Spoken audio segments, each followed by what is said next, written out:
महाराष्ट्र 360 में आपका स्वागत है। यह है देश की सबसे बड़ी अर्थव्यवस्था वाले राज्य की खास खबरों का राउंड। कानूनों को मजबूत करने से लेकर सफाई व्यवस्था में सुधार, विरासत को सहेजने से लेकर खेलों में नए कीर्तिमान तक, जानिए कैसे ये बदलाव महाराष्ट्र को नई दिशा दे रहे हैं और ये आपके लिए क्यों मायने रखता है। महाराष्ट्र सरकार ने महिलाओं के खिलाफ अपराधों की सुनवाई को तेज करने के लिए एक अहम कदम उठाया है।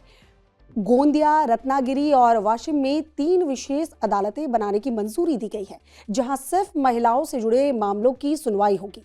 इसके साथ ही पिंपरी चिंचवड़ में नया जिला सत्र और दीवानी अदालत शुरू की जाएगी। इससे लंबित मामलों का बोझ कम होगा और लोगों को दूर दराज की अदालतों में बार बार जाने की परेशानी नहीं उठानी पड़ेगी।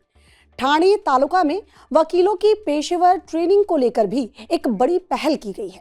महाराष्ट्र और गोवा एडवोकेट्स काउंसिल को 1.01 हेक्टेयर सरकारी जमीन आवंटित की गई है, जहां एक आधुनिक एडवोकेट एकेडमी बनाई जाएगी।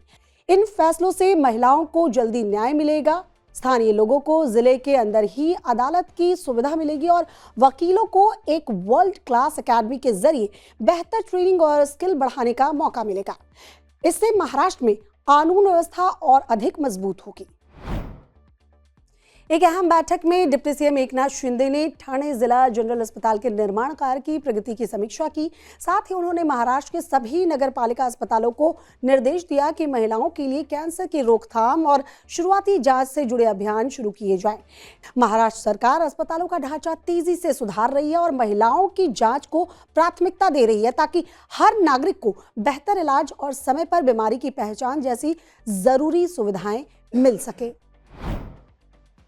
डिप्टी सीएम अजीत पवार ने महाराष्ट्र में मैन होल से मशीन होल अभियान की शुरुआत की है, जिसका मकसद है हाथ से मैला ढोने जैसी अमानवीय प्रथा को पूरी तरह से खत्म करना।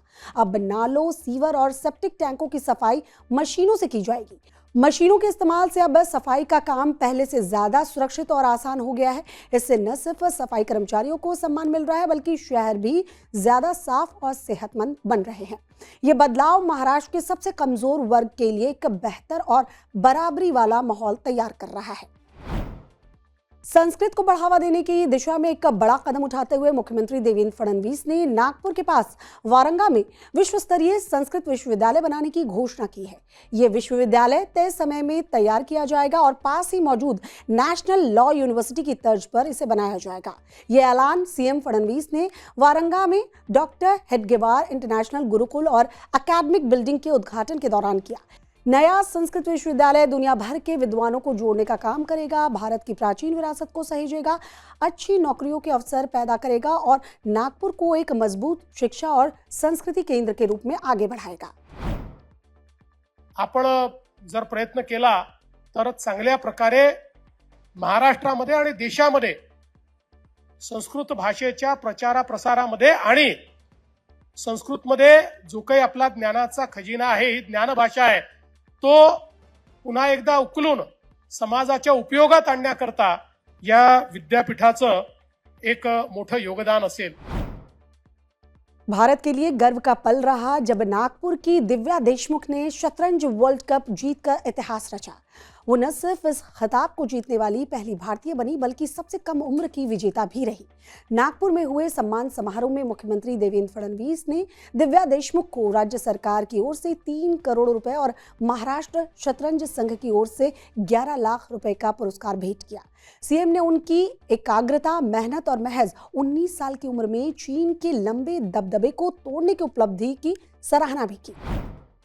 महाराष्ट्राचा मुख्यमंत्री म्हणून मला तुझा अभिमान आहे आणि अर्थातच एक नागपूरकर म्हणून मला या गोष्टीचा अभिमान आहे की माझ्या नागपूरची दिव्या देशमुख हिने संपूर्ण जगामध्ये हा खिताब मिळवला आणि तोही वयाच्या केवळ 19व्या वर्षी।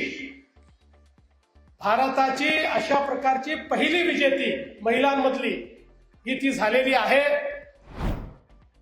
तो ये थे महाराष्ट्र 360 के इस हफ्ते के खास अपडेट्स। अगली बार फिर मिलेंगे, तब तक के लिए अपना ख्याल रखें।